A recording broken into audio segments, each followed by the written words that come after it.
Nagbabalik po ang PTV Special Forum Women's Rights o Gender Equality ang ating pinag-uusapan. Kathy, you have a hanging question. Oo, kasi kanina nabanggit ni Attorney Pullman na marami talaga yung batas, no? Hindi nga natin siya napatapos sa dami nun.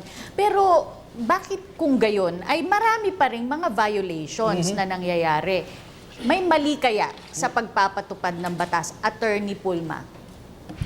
Well, ang batas po, ano yan means lang yan tools lang, kumbaga. So, yung question of kung kukulang ba, kung tama yung pag-i-implement, it's a matter of implementation ng mga agencies like PNP, di ba? And then it also with the help of DSWD at iba't ibang mga agencies ng government. So, kumbaga, in terms ng law, Congress with its law-making power can only do so much. Maglalagay ng mga laws yan. Kung if I may add, yung sinasabing mga portrayal ng women, yung under sa Magna Carta of Women, there is a provision there on rights and empowerment is the non-derogatory portrayal of women in media and film. So, yung kanina na yung sa commercial, pati yung sa t-shirt, yun talaga ano yun, affront talaga yun doon sa provision sa Magna Carta of Women in prohibiting non-derogatory or portrayal ng women sa mass media or even film.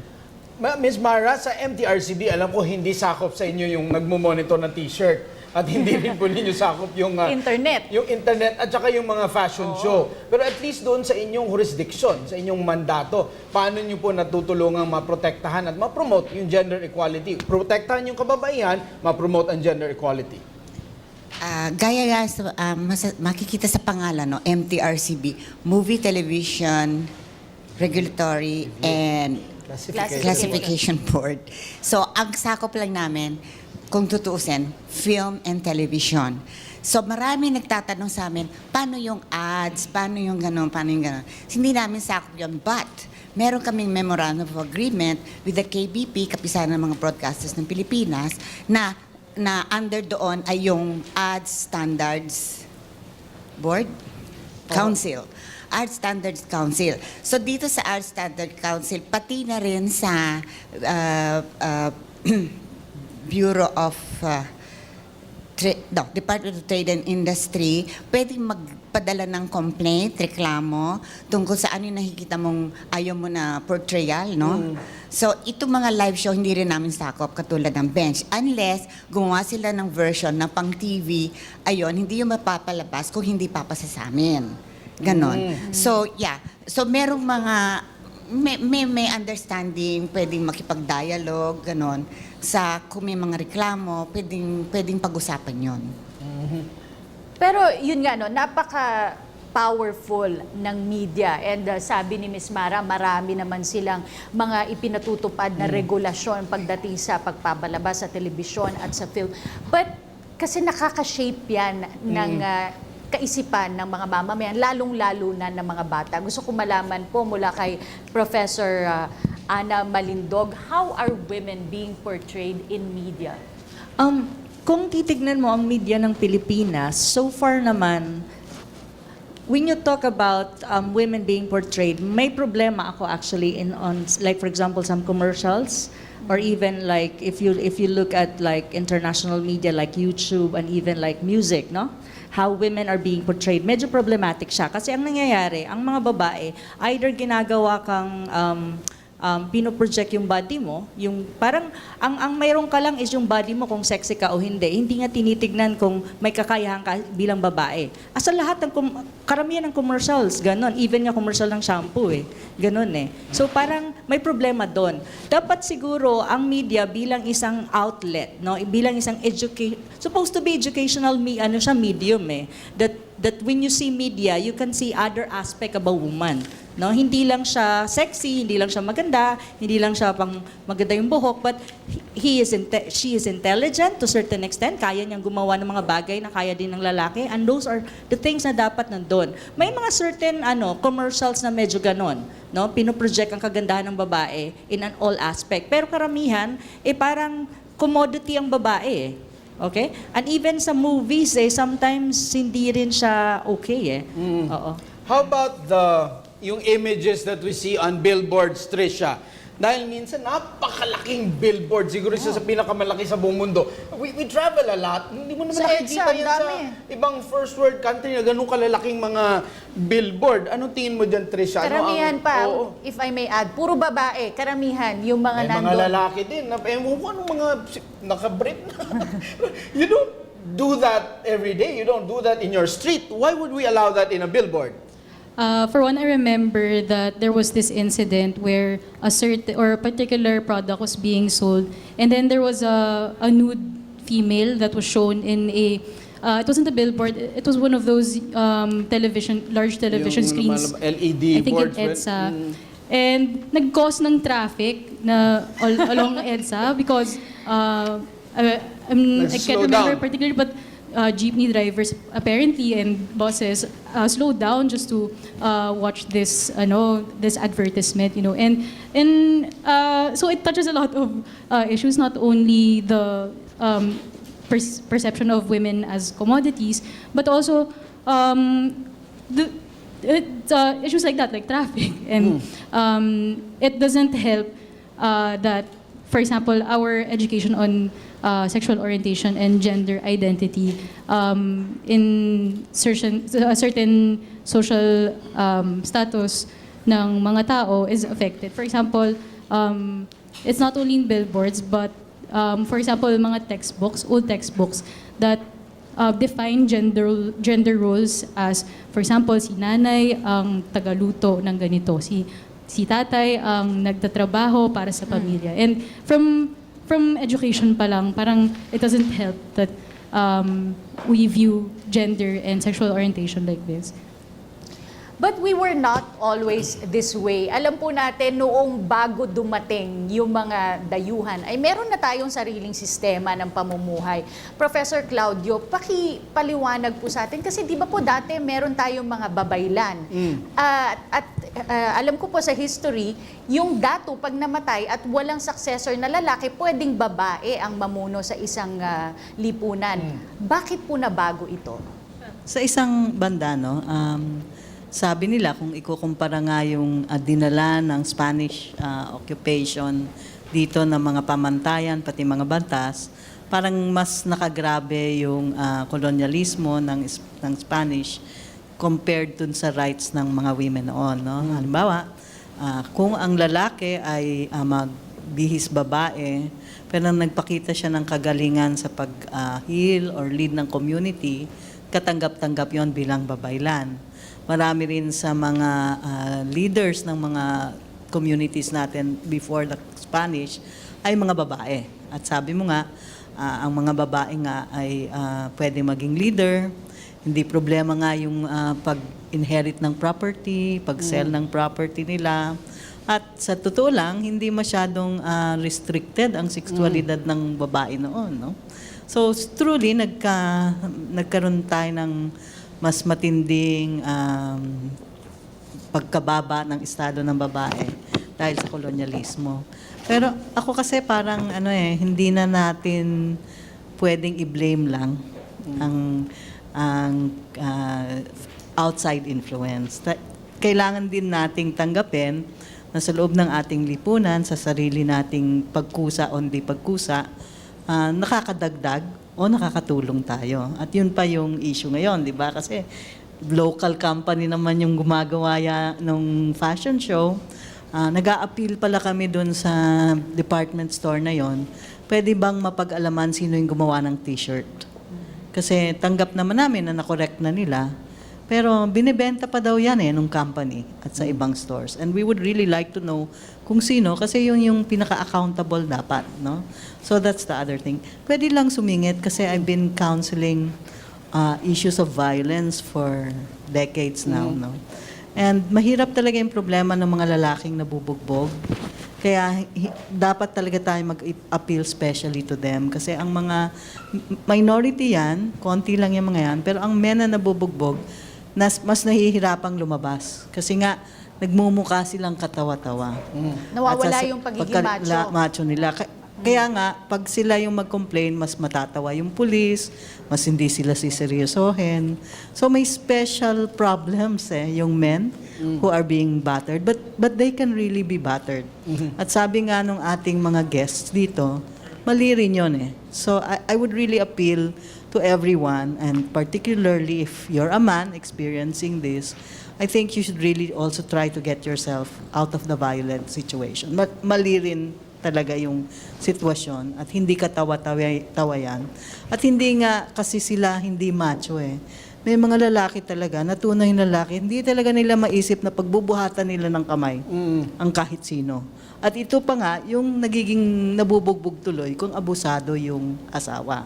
So hindi sila men. I think they're real men that way, that they would not consider hurting anyone they love. So I really think we should, I'm sorry to take some time, but I really think we should stress the point that such men also are with our sympathy and they require us to help. That's why we have this forum, ma'am, para mapag-usapan at malinaw na maipaliwanag ho itong issue na ito. At sana, namulat po ang ating mga kababayan sa issue ito na ang lalaki, kami, ay nabubugbog din. Kathy. Mga gentlemen kasi, Gentlemen hindi kasi, ayaw oo, manakit, oo. ayaw lumaban. Pero ito pa isang gentleman, Kirby. Alright, maraming salamat sa inyo, Cathy at Atty. Mark. May mga pahabol pa at karagdagang katanungan yung ating mga bisitang estudyante. Unahin ko na si Angela Vicente, galing pa rin ng Miriam College. Angela? Hello po, good evening. This question is for Attorney Dennis. Hello po. Do you think that women can have equal rights with men knowing that we live in a very patriarchal society? Equality in terms of what? Kasi kung ang pag-uusapan mo natin, equality in terms ng batas, I would say nga na there are laws which are more leaning towards, in favor towards sa mga kababaihan. So, kami sa MOVE or Men Opposed to Violence Against Women Everywhere, una, we give the statement na since most sa mga incidents ng violence against women are mga lalaki, mga perpetrators, iyan ang reason kung bakit binuo yung aming organization. Now, in terms na sinasabi mong equality, ang layunin po kasi ng mga laws, lalo-lalo na yung gender-related laws, ang layunin nito is to bridge what we call yung gender gap. Kasi merong mga perception na which is true, yung mga gender discrimination, na kailangan talaga ng mga laws, mga batas or policies or rules na yung gap between the men and the women maging closer. Kung hindi man completely ma-eliminate, at least maging closer. So kung tanong mo equality, pagdating sa batas, there are laws na leaning more in favor sa mga kababayan, pero reality check lang din, parang lumalabas pa rin. Despite we have all the laws, there's still much left to be desired in terms sa realidad, sa reality na meron pa ring gap, meron pa ring discrimination sa mga kababaihan. Alright, maraming salamat sa inyo, Attorney. Next question, galing pa rin sa taga Miriam College, si Ian Keeling, may katanungan. Good evening po. Yung tanong ko po para kay Professor Sylvia. Paano po ba tuluyang ma-eliminate po yung discrimination sa mga kababaihan po? Palagay ko tatlong level, no? Yung una yung sa batas at marami pang kailangan baguhin sa batas, attorney. Ang dami pa. In fact, sa ilalim ng leadership ni Senator Pia Cayetano halimbawa, nagre-review and may panawagan na rin yan yung bagong batas na Magna Carta. Dami pa ring provisions na hindi pantay ang babae at lalaki sa batas. Kailangan din nating pantayin ang babae at lalaki, pati sa ekonomiya. Kasi tuluyan pa rin na karamihan ng mga kalalakihan ang nalalagay sa posisyon na mataas, kahit hindi naman sa galit tayo sa lalaki, no? Pero kahit sa totoo lang, may mas competent na babae na pwede ring ilagay doon, no? So even in the economy, we need more jobs for women. Women have to be leaders in the economy. Kailangan pantayin. Isa pang malaki yung kultura. At dito, magsisimula yan sa bahay, no? Sabi nga nung ating student leader dito, minsan nandun pa rin yung usapin na paggawaing bahay sa babae yan. alam nyo, mali yun sa maraming paraan. Unang-una, ang studies ay nagpapakita na kung lalaki at babae ay tumutulong sa gawaing bahay, mas maganda ang development ng mga bata, mas maganda ang kanilang values, at mas maganda ang family life. Yan na lang next. Minsan. Siguro kayo, kasi ako hindi magaling. So, nandun din yun, no? At saka nakakatulong yan both to the man who's taking care of the child and the male child who's being taken care of by the man, no? So, Liza, that also will equalize kasi, again, marami sa problema ng women, tatrabaho sila sa labas ng bahay, pagdating nila sa loob ng bahay, sila pa rin lahat. Kaya maraming babae exhausted Pagod na pagod, no? At hindi naman din tama para sa lalaki na dahil lang lalaki, meron silang pribilehiyo na hindi naman nila na-earn. It's also bad for the development of men that they should have privileges na wala naman sa kanila dapat yon. No, nagiging spoiled tuloy, hindi nagiging as tough as we would want them to be. So, malayo pa, ang tanong lang sa atin ay, o siguro sa akin, optimistic ba ako na maaring ma-achieve yon? No? Tingin ko, maaring ma-achieve yon sa pagtutulong ng lahat din ng sektor, from media, ang ating government agencies, ang ating women advocates, and ang mahalaga talaga yung ordinaryong mamamayan, katulad ng mga estudyante dito at mga tao. Kasi hindi naman pwedeng advocates lang. Kailangan buhayin talaga yan sa pag-uugali at sa pang-araw-araw na buhay ng bawat tao. Bahay, pagbibigay ng pantay na oportunidad pagdating sa ekonomiya, sa trabaho, at sinasabi nga marami daw, sa maraming pagkakataon, parehong posisyon, pero yung babae, mas mababa yung sweldong natatanggap kaysa although, sa on the other hand, lalaki. Cathy, nababasa din natin ng executive positions. Ngayon, ang datos, mas mabilis umaangat sa executive corporate positions ang kababaihan daw. Kasi siyempre, masisipag. Kaya yung statistic ay medyo nagbabago rin. Oo, sa pagsusulong natin sa karapatan at oportunidad para sa mga kababaihan, in doing so, hindi po kaya naman natin minamarginalize yung ating mga lalaki. Tanungin po natin kay Miss Jean Enriquez. Sa dami po ng sinusulong natin na oportunidad at karapatan para sa mga kababaihan, maraming batas, hindi po ba naman in the process we are marginalizing the men naman, na parang sila naman yung medyo Papalitan yung Philippine Council for the Role of Men na. nadedehado sa mga ganyan? Tingin ko malinaw yung sinabi ng kasama natin mula sa MOVE, no? Na sa kasalukuyan, malaki yung gender gap. I think that has to be underscored. No? I mentioned earlier gaano kataas ang incidence ng violence against women. To add to that, 1 in 25 women of the same age, no? Ang experience nila ng first sexual intercourse was forced. So that's really very telling, no? Kailangan lang nating tingnan kahit yung website ng PCA, Philippine Commission on Women, para makita natin gaano kalaki pa yung kailangan trabahuhin pagdating sa issue ng mga kababaihan. Kaya medyo malayo pa yata yung sinasabi na baka maangatan yung kalalakihan. Higit sa lahat, hindi naman yun ang layunin, no? Natin, sinasabi natin ang ilang beses din binanggit, yung pagkakapantay-pantay ng lahat ng tao. Yung roles, Cathy, that we play, yung hindi ba nakukulong sa certain Yung roles. gender equality. Titingnan natin sa mga kabataan ngayon, sa eskwelahan. Nakikita na ba natin, Trisha, na sa positions in the student council at sa iba pang mga organisasyon, pantay na ba ang oportunidad at yung bias ng tao in favor of men or women ay wala na ba yun? At talagang may meritocracy na ba sa mga universidad, kagaya ng inyong universidad? Sa University of the Philippines nga, ang chairperson namin ay kasama ng LGBT community. At kasama rin ng iba naming officers na actually, many of them are part of the community. And recently, very recently, we celebrated in UP Pride or the Pride Week, and we had a Pride March which was attended by over 900 people and 70 organizations. So we're very happy that on the part of the youth, there are a lot of people who are being aware about sexual orientation and gender identity. Pero that's a tricky statement. Yeah. You might be promoting yung welfare ng gay.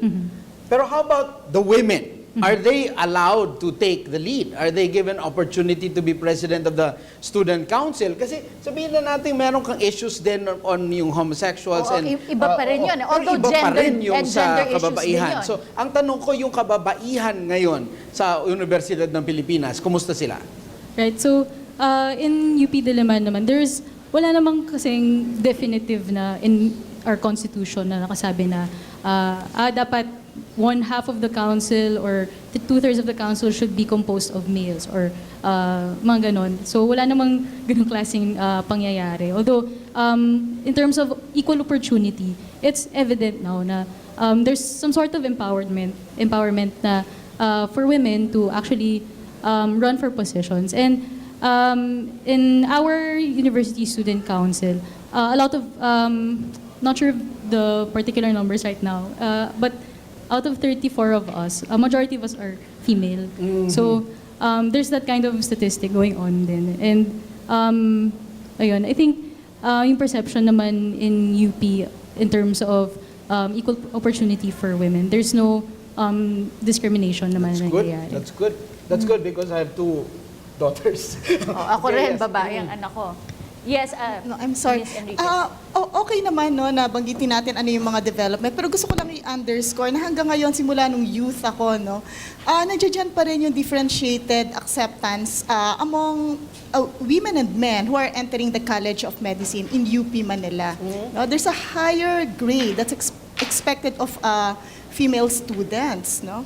And in general, when we talk about politics, no, malaki yung diferensya ng posisyon ng mga may hawak ng posisyon sa kababaihan sa Kongreso, 25% pa rin ang mga kababaihan kumpara sa mga kalalakihan. Kitang-kita naman natin sa Senado gaano rin kaunti yung mga kababaihan. So, yun lang, gusto ko lang banggitin na medyo marami pa rin yung kailangan trabahuhin talaga.